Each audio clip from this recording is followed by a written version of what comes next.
My kids said I was too old to work. They laughed when I told them I wanted to start my own business. They said I should just relax and enjoy retirement before I forgot how to use my phone. Those words cut deeper than any knife ever could. I smiled that night at my birthday dinner, nodded politely, and blew out my candles while they all cheered. But something changed inside me in that moment. Something fierce and determined that they had clearly forgotten existed. My name is Elaine Porter, and I'm 64 years old. I raised 3 kids on my own after my husband passed away when they were young. I worked as a bookkeeper for 30 years, balanced budgets down to the penny, and never once asked anyone for help I didn't desperately need. But apparently, turning 64 meant I was suddenly useless in their eyes. They had no idea what they'd just awakened. That night, after everyone left and the house fell silent, I didn't go to bed feeling sorry for myself. Instead, I opened my laptop and whispered to the empty room, "Let's see who's really too old." Just before you continue to watch, Feminine Revenge would like you to subscribe to this channel and like this video. It would encourage us to keep this streak of thrilling revenge stories for you to watch. Alright, back to the story. The birthday dinner had started innocently enough. My 3 kids, Dylan, Tessa, and Leo, gathered at my house with store-bought cake and half-hearted smiles.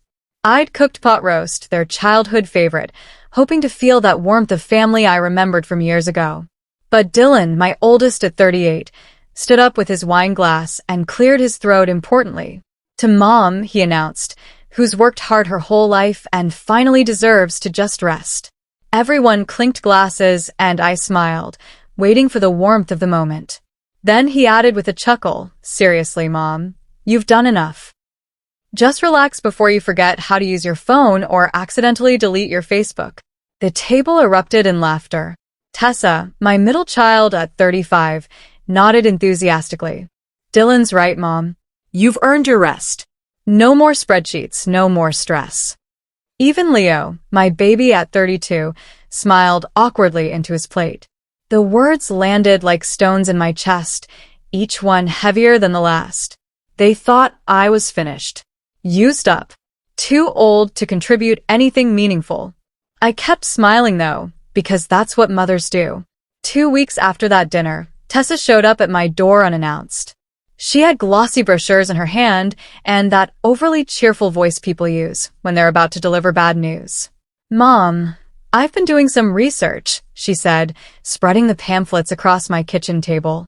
Each one featured smiling elderly people doing gentle yoga or playing board games in community rooms. Active senior communities, she called them. I called them warehouses for people whose families had given up on them. "Tessa, I live alone just fine," I said calmly, pouring myself coffee. "I pay my bills, I do my grocery shopping, I volunteer at church every Wednesday." She touched my hand with that patronizing gentleness that made my skin crawl. "We know, Mom. But what if something happens? What if you fall? What if you forget to turn off the stove?" I hadn't forgotten anything in my life. My mind was as sharp as it had been at 40. But in their eyes, I'd already crossed some invisible line into incompetence. After she left, I sat at my kitchen table staring at those brochures. Then I shoved them in the trash and opened my laptop. That night, I didn't sleep. I researched. The dream had always been there, buried under years of survival and responsibility. Back when my husband was alive, we used to talk about starting a small bookkeeping service together. "You're so good with numbers, Elaine," he'd say. "You could help people who are drowning in paperwork." But then he died suddenly, and I had 3 kids to feed. The dream got shelved. Now, sitting alone in my quiet house at midnight, I thought about that dream again. Small businesses and freelancers needed bookkeepers who actually cared, who paid attention to details, who didn't just run everything through automated software and call it done. I could be that person. I had decades of experience. I pulled up YouTube and started watching tutorials on starting an online business. My fingers trembled over the keyboard, but not from age or weakness. From excitement. From possibility. From the fierce determination to prove every single one of them wrong. By 3 a.m, I had a business plan sketched out. By sunrise, I'd registered the name with the state of Ohio. Porter and Precision Accounting. Let them think I was too old. I was just getting started. When I mentioned my new venture to the kids during our weekly phone call, the reaction was exactly what I expected. Dylan laughed out loud. Mom, who's going to hire you in QuickBooks can do everything automatically? Tessa added with false gentleness, we just don't want you to be disappointed when it doesn't work out. Leo stayed quiet, which somehow hurt more than the others' mockery. I didn't argue with them. I'd learned years ago that arguing with people who'd already made up their minds was pointless. Instead, I just nodded and said, you might be right, then changed the subject to Leo's new apartment. But inside, their words became fuel. Every dismissive laugh, every patronizing tone, every assumption that I was finished, it all turned into determination that burned hotter than anything I'd felt in years. That night, I created profiles on 3 freelancing websites. I kept my rates reasonable, but not cheap.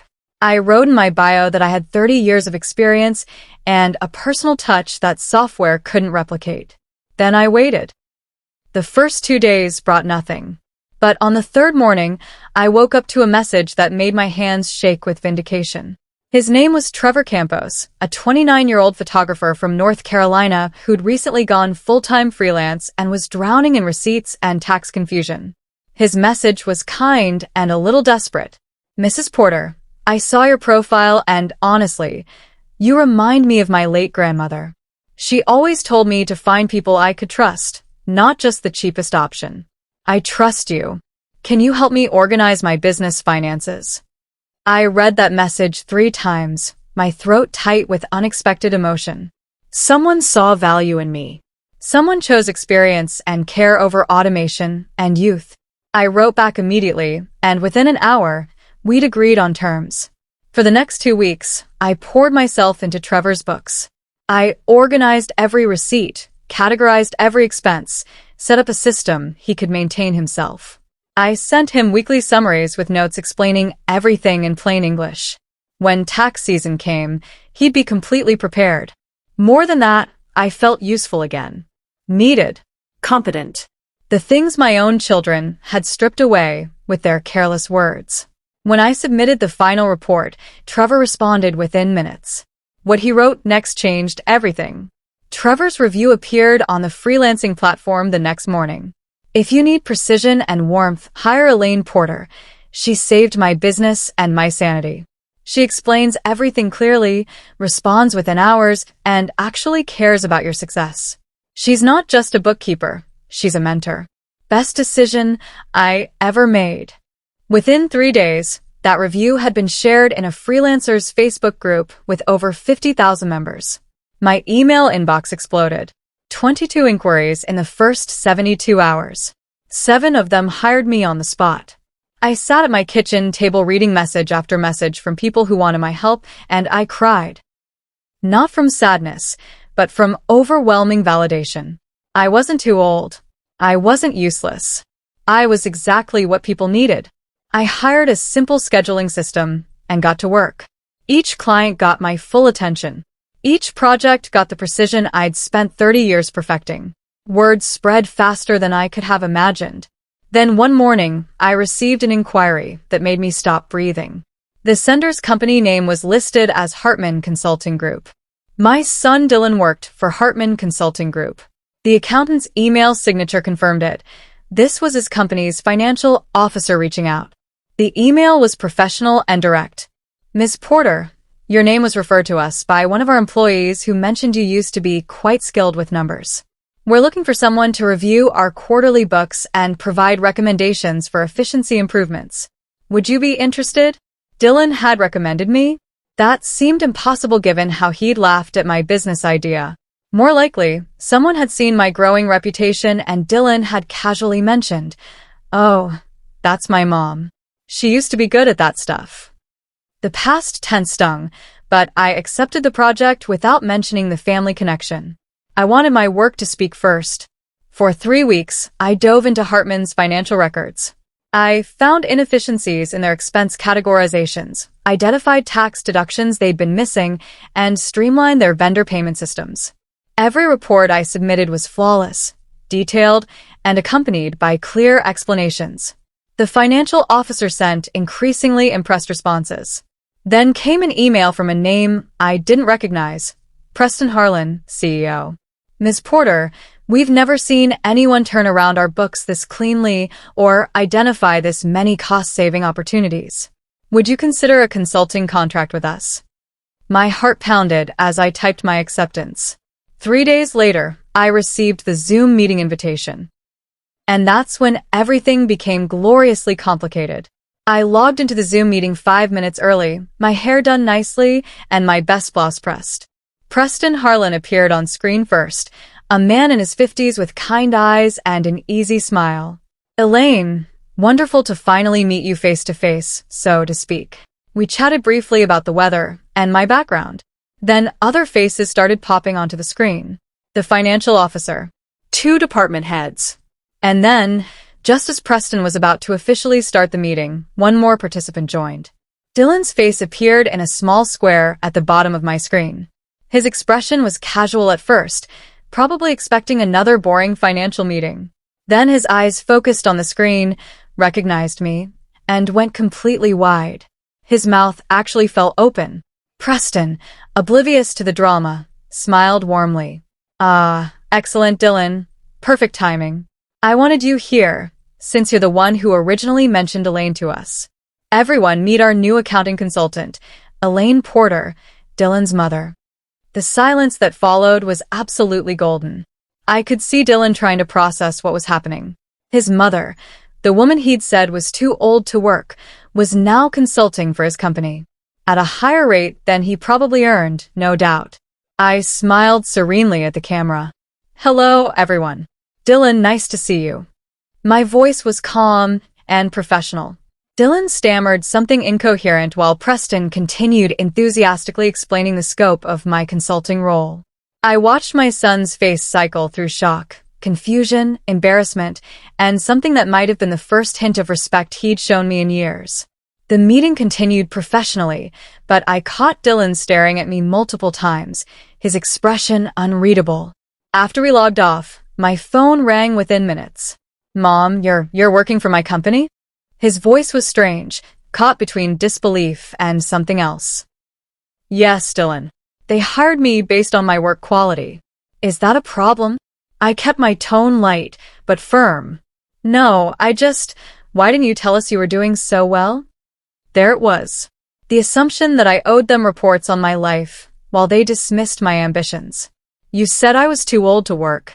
I assumed you wouldn't be interested in hearing about it." The silence on his end was heavy. "Mom, I didn't mean—" "I know what you meant, Dylan. But now you know what I'm capable of. I hope that's a pleasant surprise." We ended the call, awkwardly. That night, the family group chat exploded with messages. I let them talk among themselves for a while before responding. The family chat was chaos when I finally opened it that evening. Tessa had written a long message about how I should have told them about my success, how they deserved to know what I was doing. Dylan had added that he felt ambushed at work. Even Leo, my quiet youngest, had chimed in asking if everything was okay. I read through all their messages twice before responding with simple clarity. "You told me I was too old to work and should just rest. I assumed you meant I should do these things quietly, without bothering you with details. I've been doing exactly that." Tessa fired back immediately. "Mom, that's petty. We're your children." I typed slowly, deliberately. "And I'm your mother, who apparently embarrasses you with her ambitions. I'm simply living my life. If my success makes you uncomfortable, perhaps that's something you need to examine." Then I muted the chat and poured myself tea. My hands weren't shaking anymore. I felt powerful in a way I hadn't since before my husband died. But just as I was settling into that feeling, my phone rang. Leo's name appeared on the screen. Unlike his siblings, he was calling privately. When I answered, his voice was thick with emotion. "Mom, can we talk? Just you and me?" My heart clenched. "Of course, sweetheart."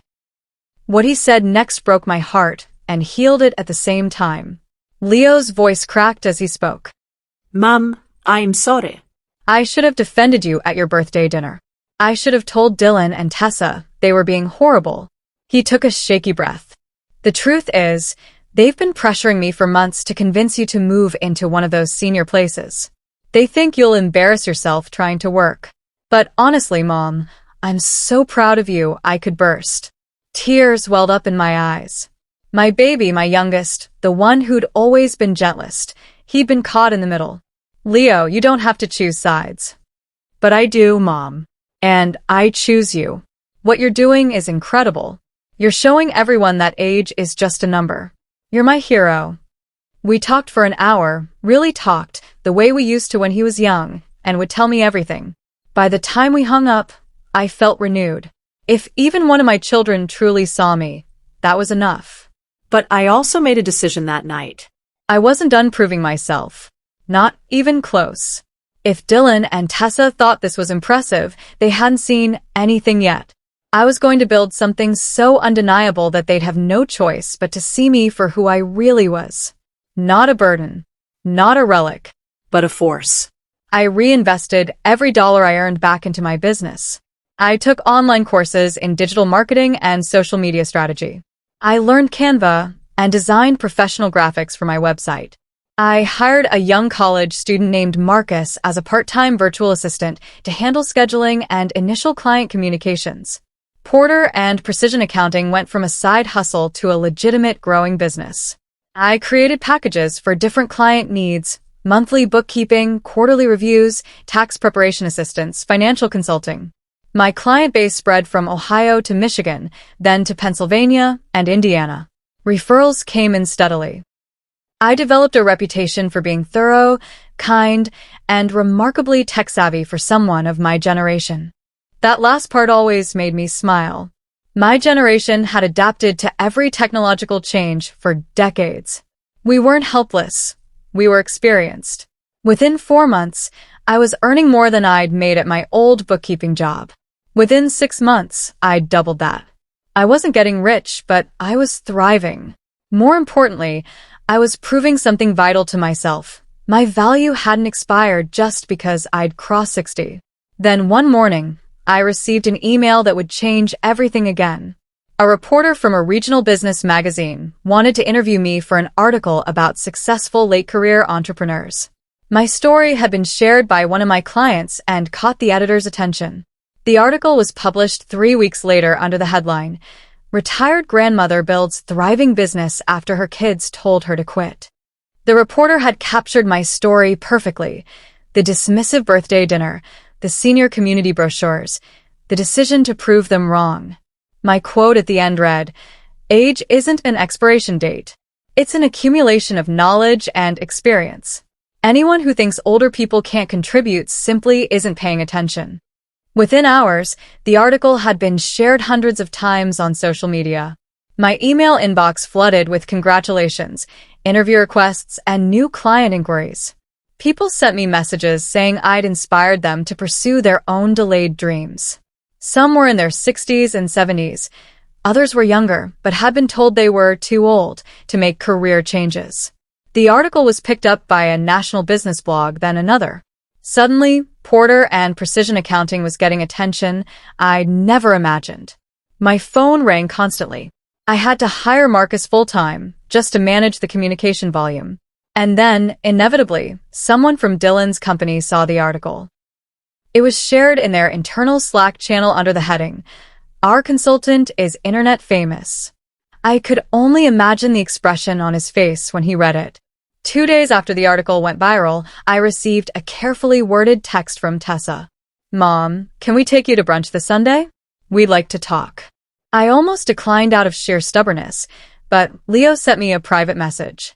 "Please come, Mom. I think they're finally understanding." So I agreed.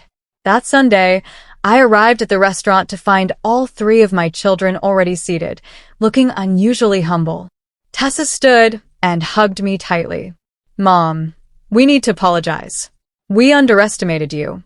Dylan nodded, his usual confidence deflated. "That article, I had no idea you'd built something so impressive. My co-workers won't stop talking about it."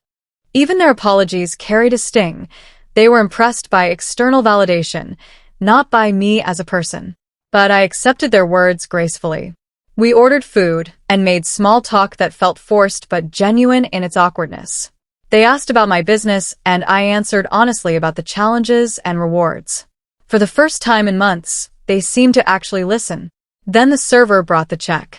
Dylan reached for it automatically, probably expecting to make a show of treating his mother. But I was faster. I pulled out my business credit card and handed it to the server with a smile. "It's on Porter and Precision today." The look on their faces was absolutely priceless. Dylan's hand froze halfway to the check. Tessa's eyes went wide. Leo tried to hide a smile. The server took my platinum business card without blinking and walked away to process the payment. I sipped my coffee calmly while my children processed what had just happened.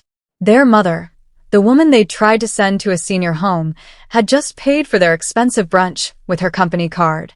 "Mom, you didn't have to," Tessa started. "I wanted to," I interrupted gently. "My business is doing well. I can afford to treat my children to a meal." The unspoken truth hung in the air. I didn't need their financial support, their permission, or their approval anymore.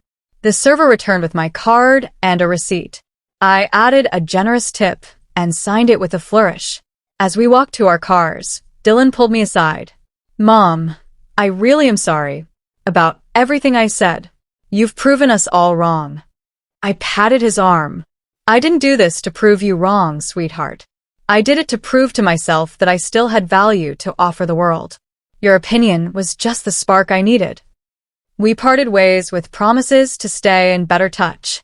I drove home feeling satisfied, but not quite finished. Because the universe, as it turned out, had one more lesson in store for my children. And it would start with Dylan losing his job. 3 weeks after our brunch, my phone rang late on a Tuesday evening. Dylan's name appeared on the screen, and when I answered, his voice was shaking. "Mom, I need to tell you something." My heart clenched with immediate maternal concern. "What's wrong?" "I lost my job. Company restructuring. They eliminated my entire department."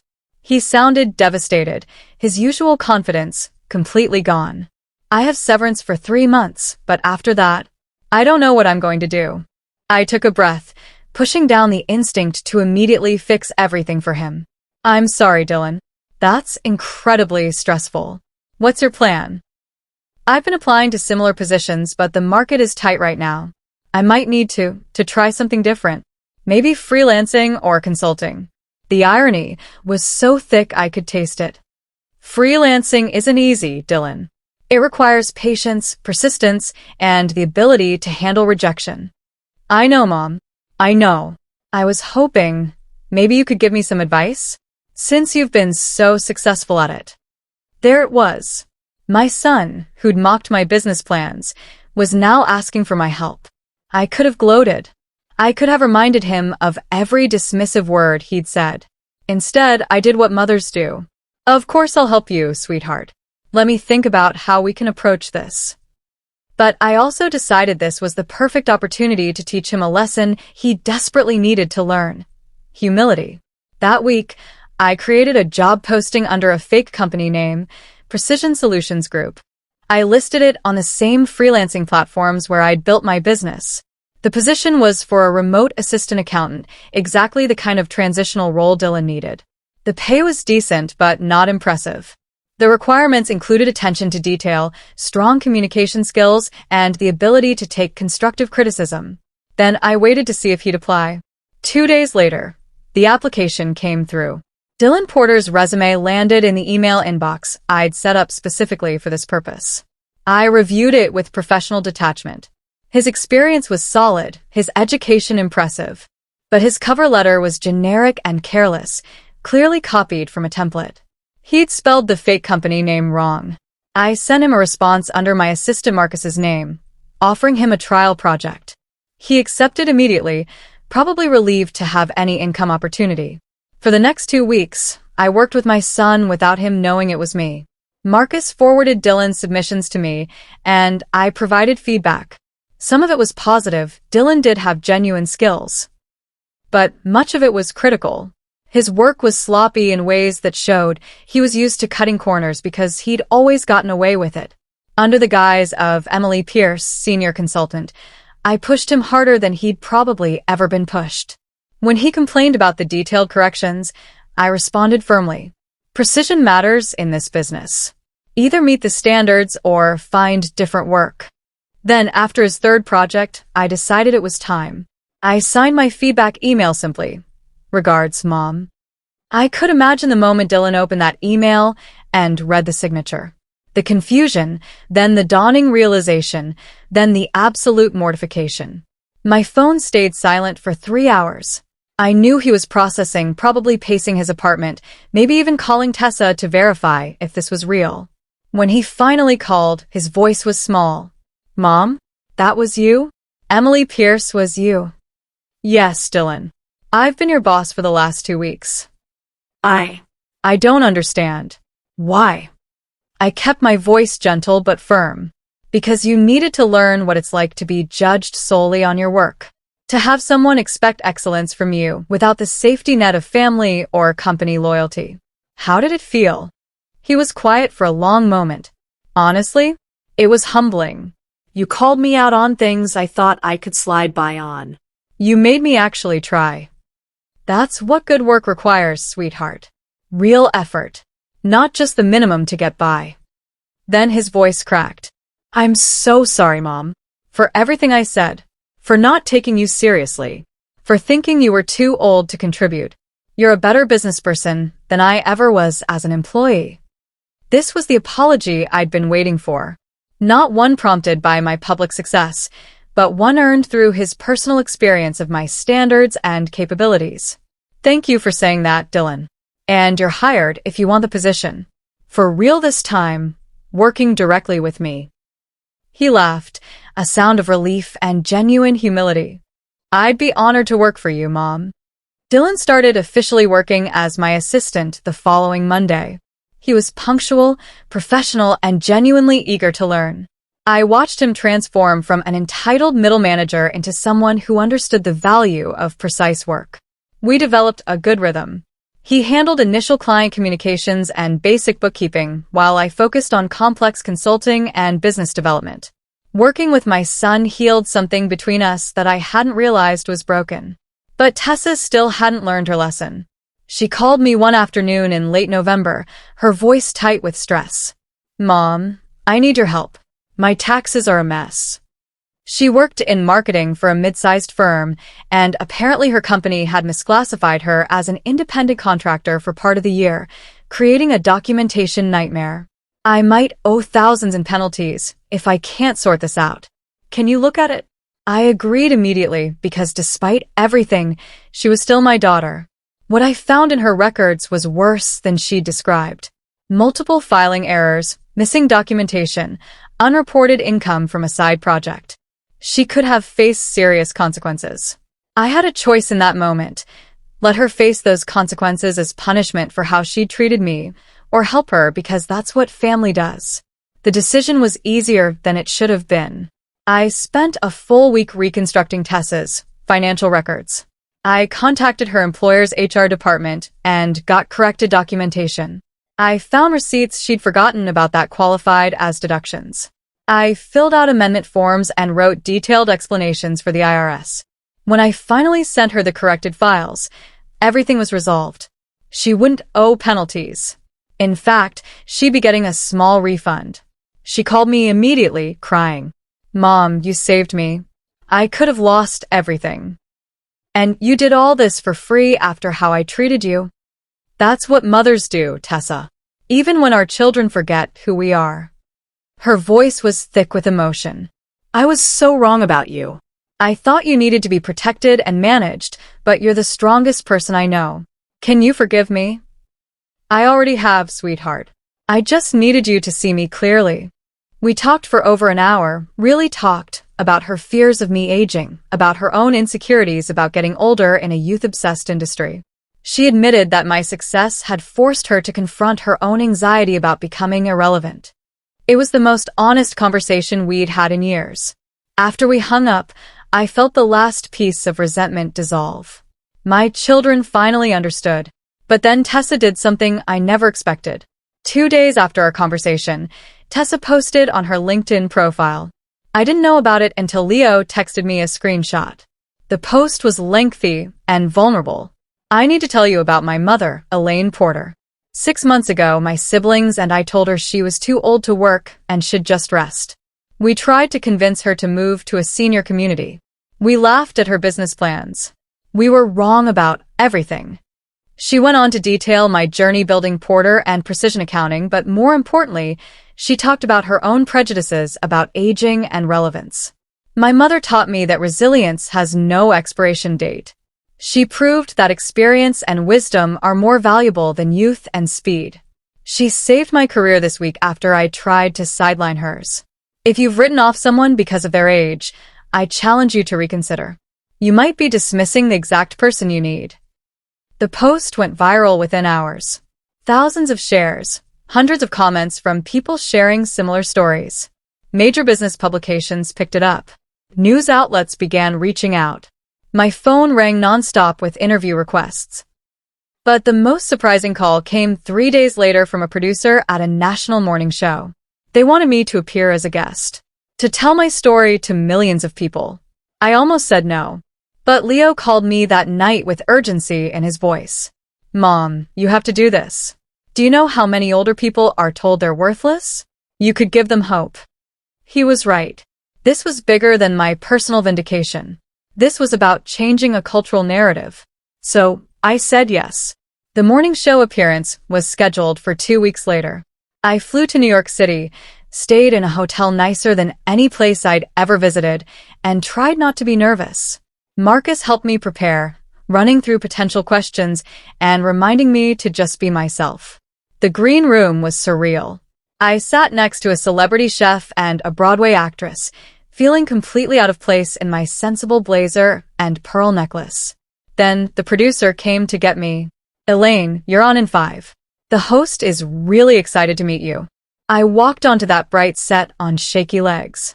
The host, a warm woman named Gabrielle, greeted me with genuine enthusiasm.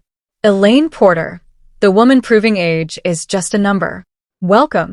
The interview was easier than I'd expected. Gabrielle asked thoughtful questions, and I answered honestly about my journey. About the birthday dinner that started it all. About the children who doubted me and how that doubt became fuel. About building a business at 64 that now employed 3 people and served over 40 clients. But the most important moment came near the end. Gabrielle leaned forward with intensity. What would you say to viewers who've been told they're too old to pursue their dreams? I looked directly into the camera, thinking of all the people who'd sent me messages about their own delayed dreams. I'd say this. Don't let anyone write your ending. You're the author of your life story. If you still have breath in your lungs and fire in your heart, you're not finished.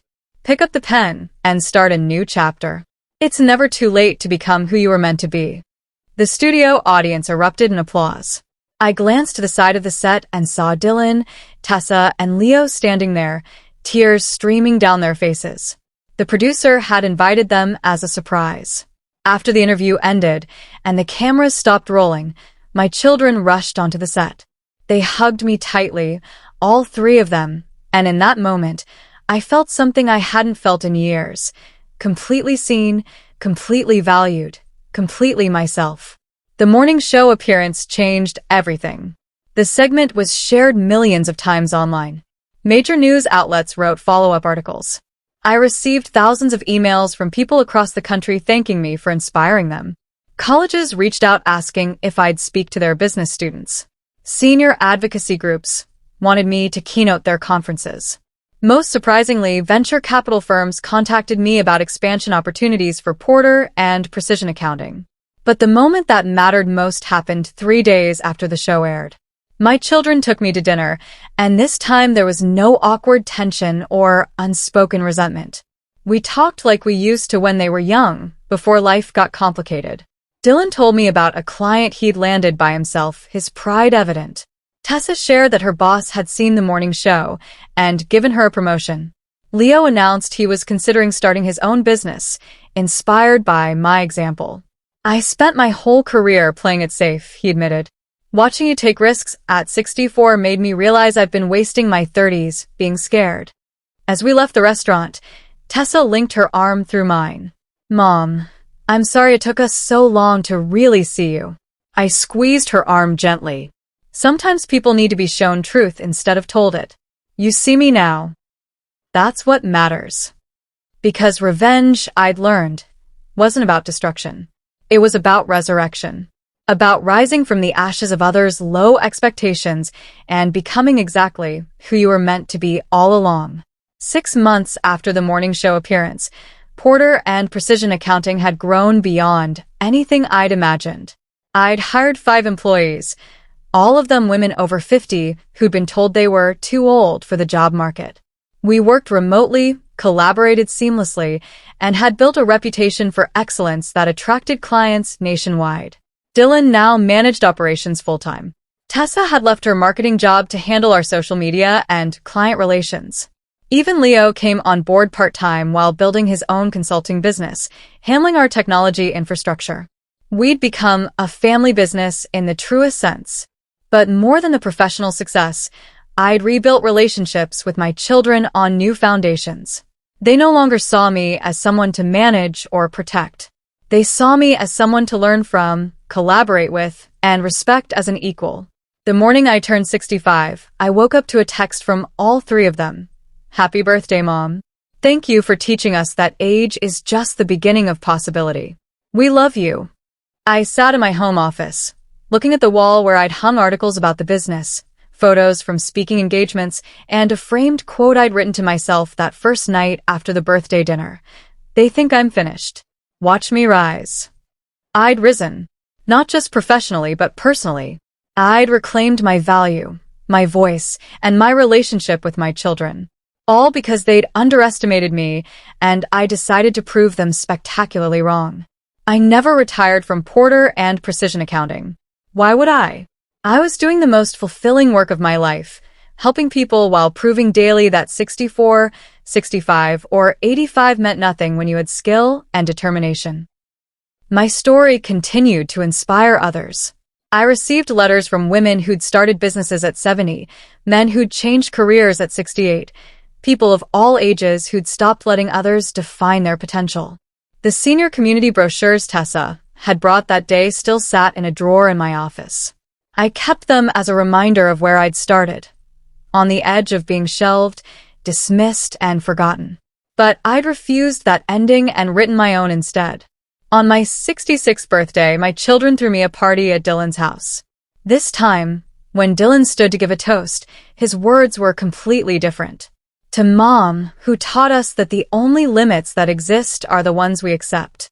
Who proved that courage doesn't fade with age, it compounds. Who showed us what real strength looks like. Everyone raised their glasses, and as I looked around the room at my children, my grandchildren, my employees who'd become friends, and the life I'd built from scratch, I felt profound peace. Because sometimes the greatest revenge isn't destruction. It's becoming so full of yourself that no one can ever diminish you again. It's rising so high that the people who tried to bury you have to look up to see you. And most importantly, it's teaching the ones you love that they were wrong about you in the best possible way, by succeeding beyond anyone's expectations, especially your own. If you enjoyed this story, make sure to like this video, comment, and smash the subscribe button. Also check out other videos on the channel